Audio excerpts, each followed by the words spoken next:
کل پرسوں social media پہ میرے حوالے سے ایک کلپ چلایا گیا پی ٹی آئی کی طرف سے کہ اس پر حملہ ہوا ہے، وہ زخمی ہو گیا۔ میں آپ کے سامنے کھڑا ہوں یار،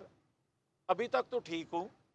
ابھی تک تو اللہ کا شکر ہے کوئی حملہ نہیں ہوا، کل کا مجھے پتہ نہیں ہے، مگر کیا اس طرح سوشل میڈیا پہ آپ کمپین لوگوں کو چلانے کا موقع دیں گے اور اس پر سے معصوم ان کو کہیں گے؟ آج کیا 9-10 مئی کا واقعہ ہم چھوڑ دیں؟ اور کیا آج جو سہولت کاری ہو رہی ہے، اور جو میں بار بار کہتا ہوں، آج ان کا ایک مقصد ہے اور اس کو جو لیڈ کر رہا ہے، اس کی جو سرپرستی کر رہا ہے، اس سوچ کی، اس کنبے کی، اس منصوبہ سازوں کی، اس فیلڈ میں یا سوشل میڈیا پہ اترے ہوئے لوگوں کی، وہ چکوال کی عظیم شخصیت جو خود کو کہتی ہے اور دنیا کچھ اس کے بارے میں اور کہتی ہے، ہم کچھ اور سوچتے ہیں اس کے بارے میں، وہ سارے مل کے چاہتے ہیں کہ یا تو الیکشن کو اتنا متنازع بنا دیا جائے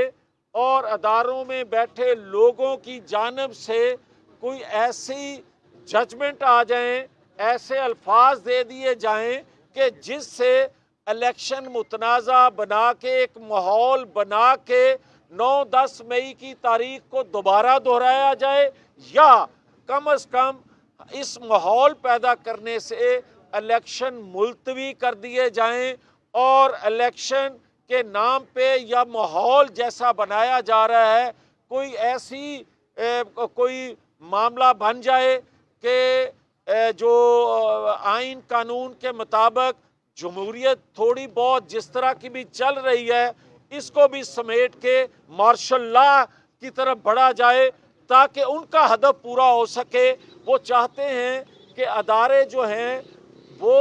اور قوم آمنے سامنے کھڑی ہو جائے، جبکہ ہر ایک کے علم میں ہے کہ جمہوریت الیکشن کے بغیر پاکستان کا بہت بڑا نقصان ہو جائے گا۔ پاکستان مضبوط، مستحکم اور معاشی لحاظ سے اس گرداب سے نکل ہی تب سکتا ہے جب الیکشن کروائے جائیں۔ الیکشن کے بغیر پاکستان کا گرداب سے نکلنا مشکل ہے، مگر ایک سوچ ایسی ہے کہ پاکستان کو اس دلدل میں ہی رکھا جائے تاکہ ان کے وہ مکرو عزائم جو وہ لے کر آئے تھے، جو ایجنڈا پورا نہیں کر سکے 9-10 مئی کو، وہ پورا کر سکیں۔ تو میں یہ کہنا چاہتا ہوں کہ ادارے بھی ہوش کے ناخن لیں، ایجنسیاں ہوش کے ناخن لیں۔ ہم نہیں چاہتے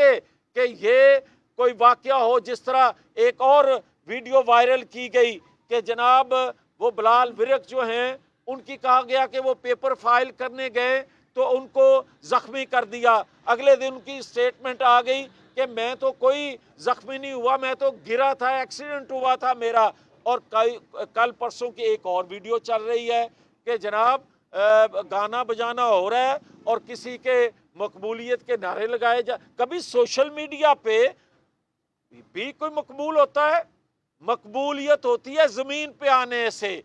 لوگوں کو فیس کرنے سے، جلسے جلوسوں سے، انتخابات سے پتہ چلے گا۔ اور اگر یہ آخری بات میں کہنے لگا ہوں کہ مجھے یہ بتائیں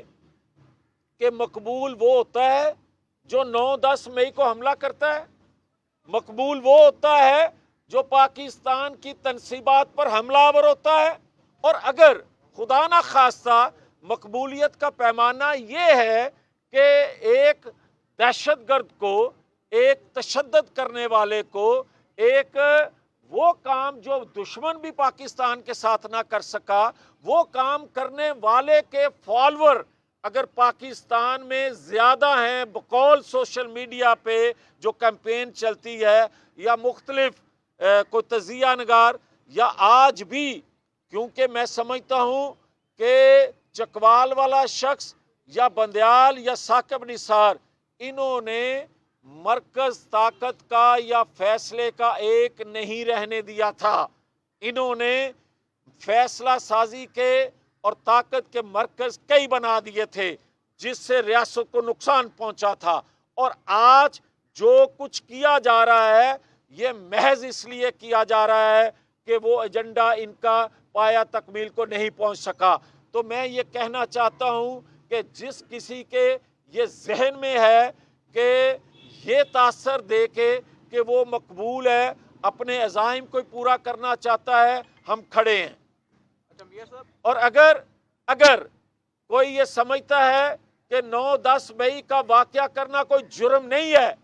تو آئین قانون بدل دو، پھر بتاؤ کہ یہ جرم نہیں ہے تو اس کو چھوڑ دو۔ پھر ہم دیکھیں گے کہ پاکستان میں اس کے فالوور جو ہیں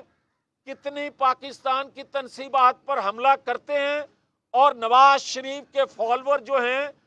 وہ بچائیں گے پاکستان کو،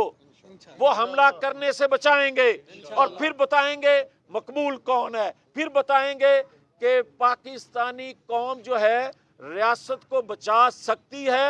یا زیادہ وہ لوگ ہیں جو پاکستان کی توڑ پھوڑ کرنا چاہتے ہیں، یہ پتہ چل جائے گا۔ مگر یہ نہیں ہونے دیں گے کہ ایک سوشل میڈیا ٹیم آج جو اگر فارن فنڈنگ میں سے پیسہ جو آیا تھا اس کی تحقیق کر لیتے تو مجھے یہ کہنے کی ضرورت پیش نہ آتی کہ ان کو پیسہ کہاں سے مل رہا ہے۔ سوشل میڈیا پہ کام کرنے والوں کو، ایک کیمپین، ایک بیانیہ بنانے والوں کو یہ پتہ اس وقت چل جاتا اگر اس کی تحقیق تفتیش قوم کے سامنے رکھ دی جاتی۔ نہیں کیا گیا تو ابہام پیدا ہو رہا ہے۔ اس لیے پاکستان کے اداروں میں بیٹھے لوگوں کو، پاکستان کے انٹیلیجنس اداروں کو بتانا ہوگا کہ یہ سوشل میڈیا کون چلا رہا ہے۔ پاکستان کے اداروں کو بتانا پڑے گا کہ ان کے پیچھے کون ہیں، ان کے عزائم کیا ہیں، اور وہ کون سی قوتیں ہیں جو پاکستان کو عدم استحکام کا شکار کرنا چاہتی ہیں، جو یہ کر رہے ہیں ان کے لیے کام۔ بہت شکریہ۔ اچھا میاں صاحب، پاکستان تحریک انصاف کو اب سرکاری ٹی وی نے بھی کوریج دینا شروع کر دیا ہے، تو کیا آپ سمجھتے ہیں جو سہولت کار ہیں ان کو کامیابی مل رہی ہے؟ اور دوسرا، ابھی آپ نے مارشل لاء کا ذکر کیا ہے، تو کیا آپ کو کوئی ایسے اشارے مل رہے ہیں کہ ایسا کوئی منصوبہ بھی آ رہا ہے؟ دیکھیں، بات یہ ہے